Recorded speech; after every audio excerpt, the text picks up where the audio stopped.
Mari kita sadari bahwa manusia itu tidak diciptakan hanya untuk melampiaskan nafsu belaka.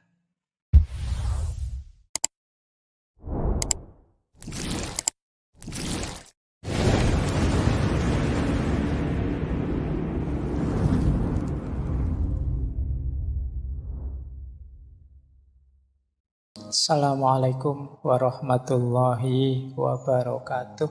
Bismillahirrahmanirrahim. Oke, baik. Kita lanjutkan sekarang tipsnya dari beliau. Caranya bagaimana kita lepas dari jerat hawa nafsu. Nah, ini sekarang kita mulai ya mempengaruhi diri kita sekarang. Untuk tidak terbelenggu lagi oleh hawa nafsu. Yang pertama, ini hubungannya dengan mindset kita. Mari kita sadari bahwa manusia itu tidak diciptakan hanya untuk melampiaskan nafsu belaka. Ini rumus pertama. Jadi ini kesadaran pertama.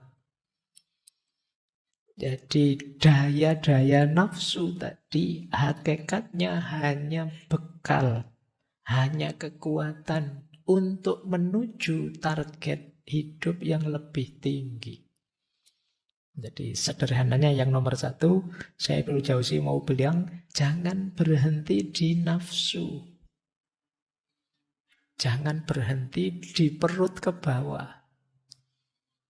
Kalau kita berhenti di situ, nanti ada ideal hidup yang lebih tinggi yang tidak terpenuhi. Mari kita sadari ini. Kok tiba-tiba pikiran kita mikirin makan saja, mikirin ekonomi, mikirin kawin saja. Kita ingat, emangnya hidup hanya untuk kawin? Emangnya hidup hanya untuk makan? Enggak kan ya? Oh iya, enggak.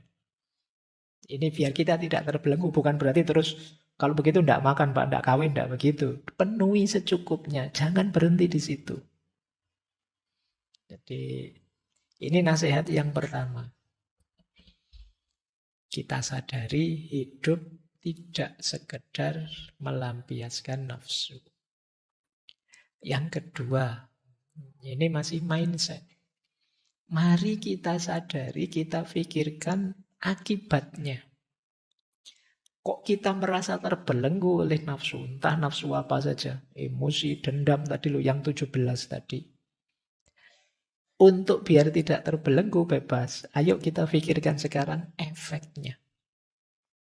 Kalau saya sering bohong, efeknya apa ya? Mungkin tidak dipercaya orang. Kalau saya tidak dipercaya orang, sulit nanti saya dapat kerjaan. Kalau tidak dapat kerjaan, lebih mengenaskan hidupku. Ini namanya mikir efek. Kalau saya dendam terus sama orang, nanti saya tidak konsentrasi ini, tidak konsentrasi itu. Mikir orang itu saja, padahal dia tidak mikir saya. Kemudian waktuku habis tersita untuk menjatuhkan dia. Sementara teman-temanku yang lain berkembang, maju, sukses, berhasil. Aku stuck di situ. Kalau begitu jangan dendam lah. Ini namanya mikir efek atau akibat ketika kita terbelenggu oleh nafsu. Jadi jangan tertipu oleh nikmatnya sekarang, tapi efeknya besok. Kalau kita terjebak di 17 tadi, apakah birahi, ketamaan, kekuasaan, dan lain sebagainya. Mikir besok, jangan hanya mikir sekarang. Nah, itu bisa mengendalikan kita dari penjara hawa nafsu. Nah, kemudian kalau tadi memikirkan ya, kalau ini membayangkan. Mirip sebenarnya, cuma membayangkan dampaknya. Kalau dampak itu jauh mungkin lebih luas. Mungkin sampai nanti, kalau nanti ditiru anak cucuku gimana, kalau nanti keluargaku tahu gimana, kalau ini lebih luas, namanya dampak. Kalau teman-temanku semua tahu gimana, wong kita ini semua saling terkait. Misalnya saya melakukan korupsi, terus anakku sekolah ditanya, teman-temannya bapakmu korupsi ya, itu betapa malunya dia. Nanti kemudian teman kuliahku dulu menyapa, ini temanku dulu loh, tapi kok sekarang koruptor ya, temannya juga ikut malu. Jadi ini namanya mikir luas, mikir dampak. Jadi tidak sekedar kenikmatan, kesenangan hari ini. Ini salah satu cara untuk kita membebaskan diri dari jerat hawa nafsu. Kemudian membayangkan komentarnya orang. Itu kan apalagi hari ini, wow, kamu bisa dikeroyok netizen se-Indonesia. Kalau ketahuan kamu negatif, kamu jelek. Iya ya, nanti kalau semua orang ngomong jelek apa saya kuat ya? Kalau terbongkar ternyata saya curang, saya bohong, kuat enggak ya saya dikomentari orang kemana-mana, dilirik orang, disinisi orang. Nah, ini membuat kita enggak bisa terkendali dari jeratan hawa nafsu. Jadi membayangkan penilaian komentarnya orang. Kemudian yang nomor 5, menyadari bahwa nafsu itu sebenarnya kurang bernilai. Nah, kalau ini perlu ilmu kalau yang ini ya. Nah, makanya penting terus kita belajar. Karena kadang-kadang dorongan jiwa yang negatif tadi, yang 17 tadi itu tidak kita sadari.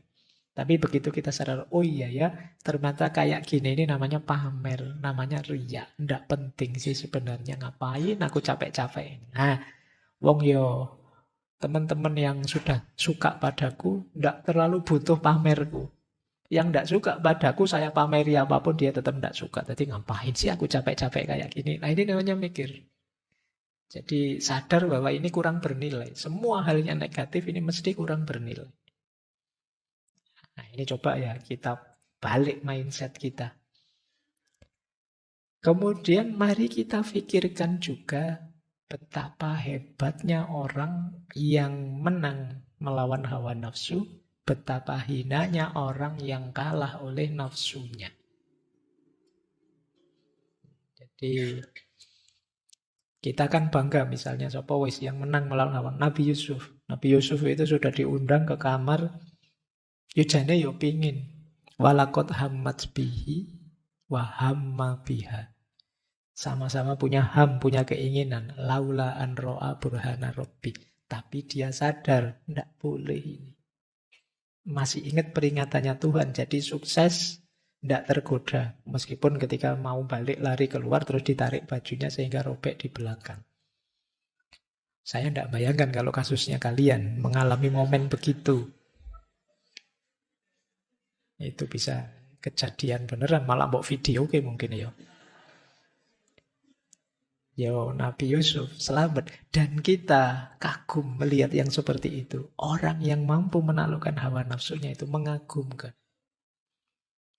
Mungkin teman-teman sering lihat ya, ada kasus apa gitu, terus orang yang jadi korbannya dengan jiwa besar. Baiklah, tidak apa-apa, saya tahu memang tidak ada manusia yang sempurna, saya maafkan dia.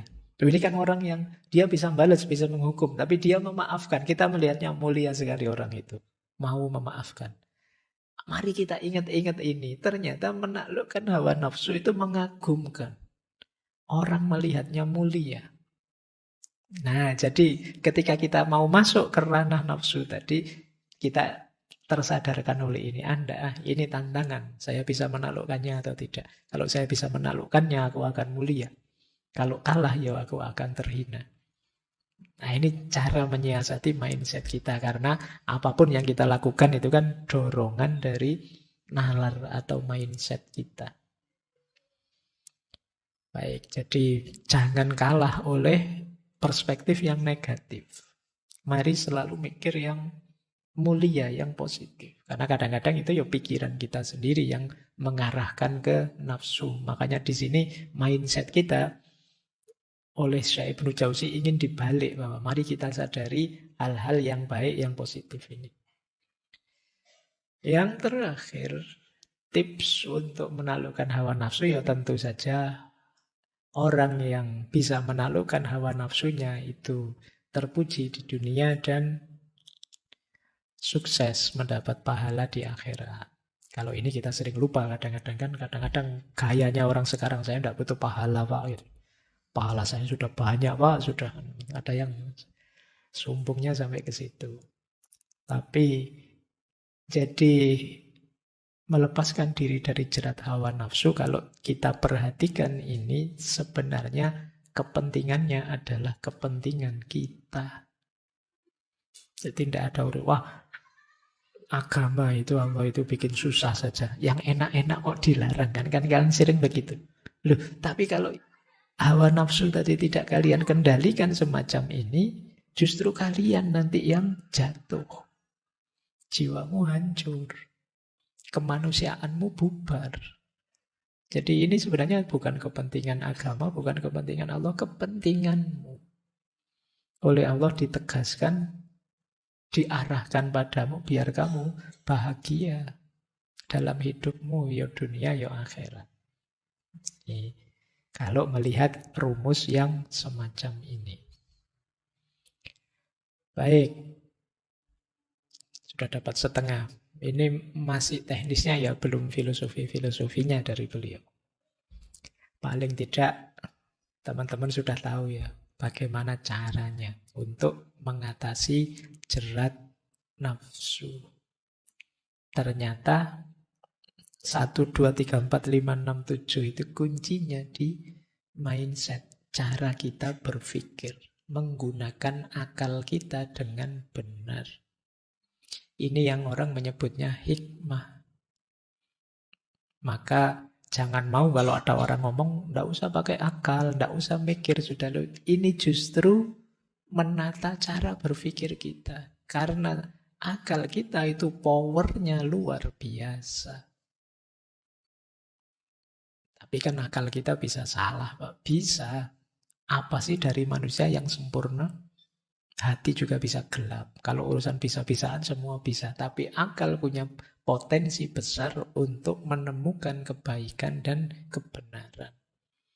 Dia anugerah paling istimewa yang diberikan oleh Allah pada manusia. Baik, makanya nanti kan ada yang ayat itu yang bilang bahwa nanti penduduk surga itu penduduk neraka itu di antara ratapannya adalah mereka menyesal bahwa di dunia dulu mereka tidak berpikir. Wa qalu law kunna nasma'u au naqilu ma kunna fi ashabis sa'ir.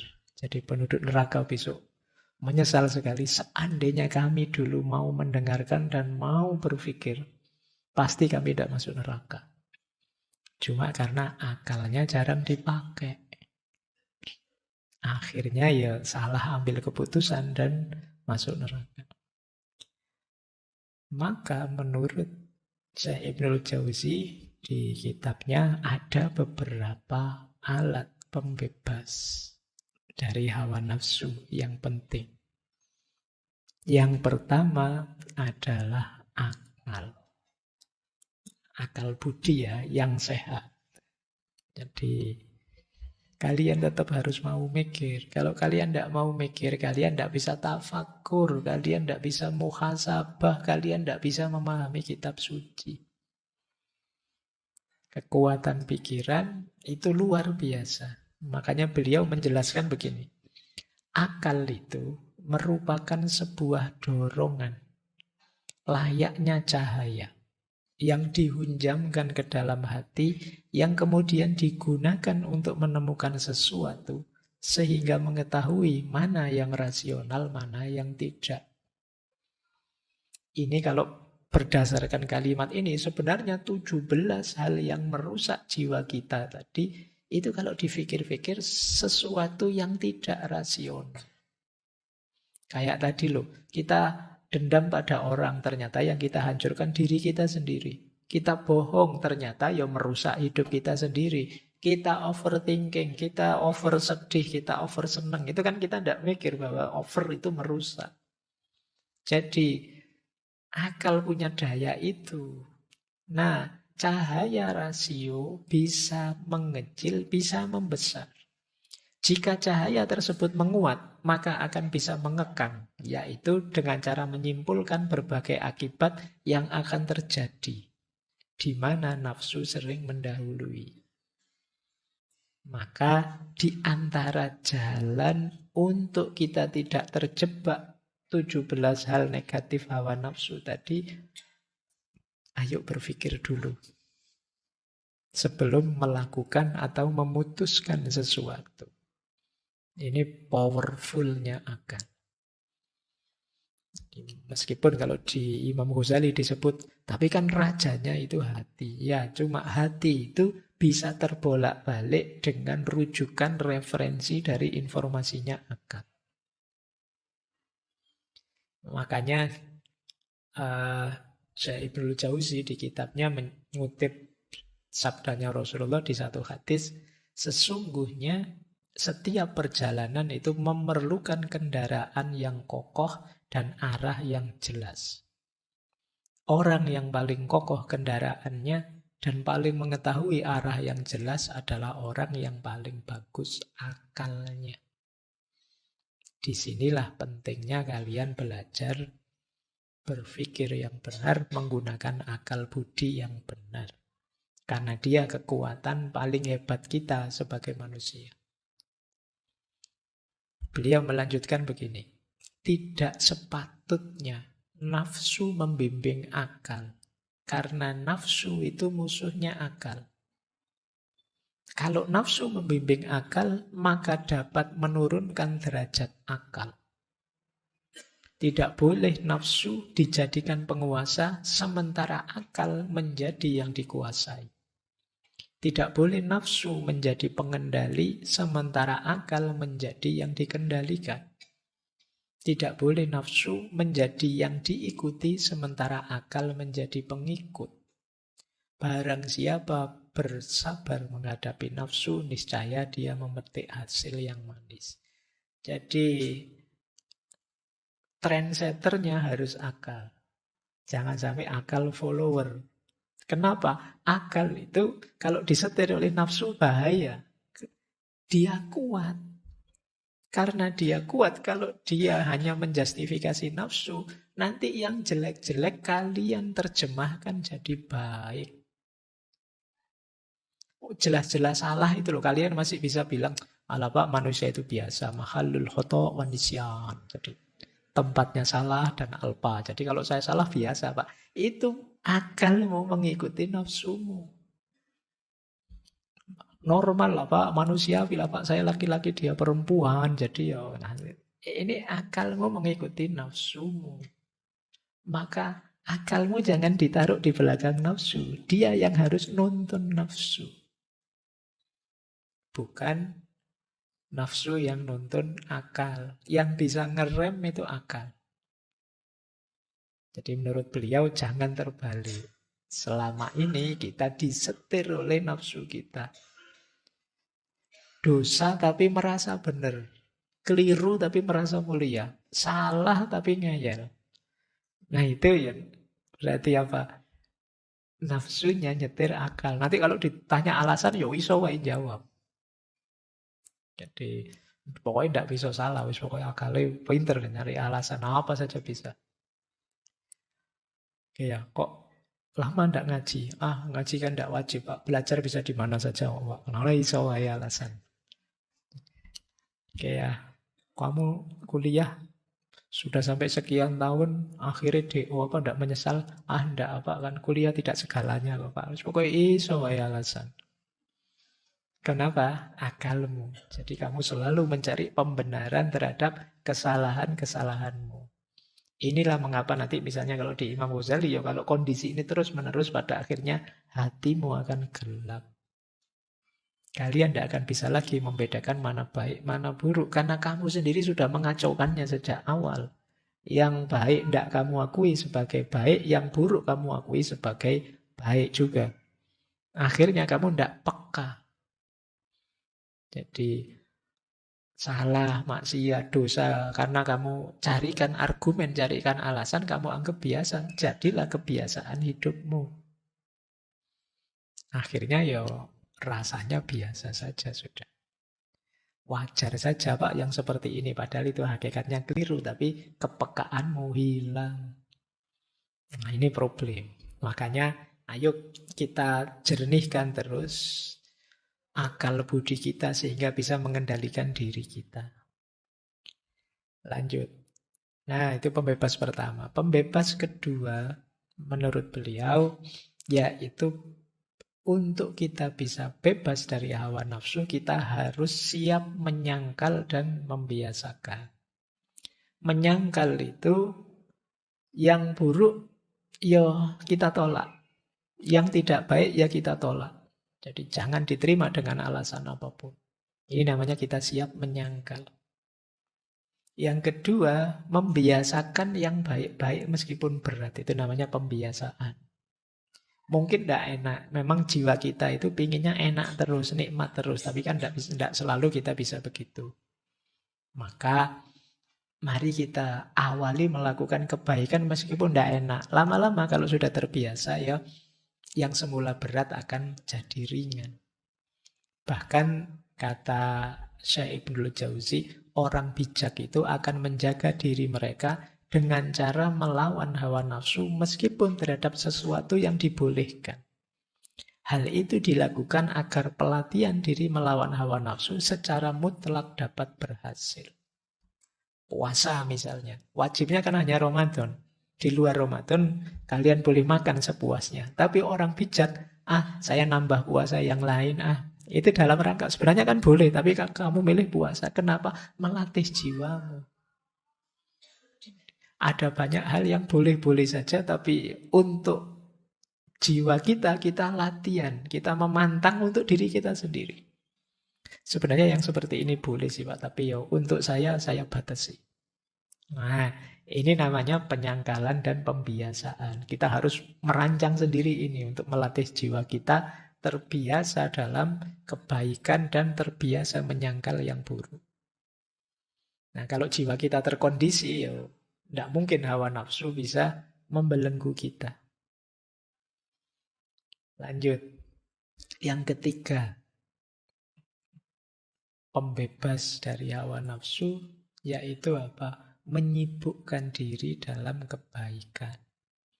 Mungkin kita susah menyingkirkan negatif-negatif tadi dalam diri kita. Sambil kita bersih-bersih, kita sibukkan. Biar tidak sempat sombong, biar tidak sempat dendam, biar tidak sempat marah diri kita apa? Kita bikin sibuk dengan yang baik-baik. Ini strategi yang ketiga. Kata beliau, jika hati tidak digunakan untuk tujuan penciptaannya berupa berpikir, menarik kemaslahatan agama dan dunia, serta menjauhi kerusakan, maka dia jadi kosong dan mutiaranya tertutupi.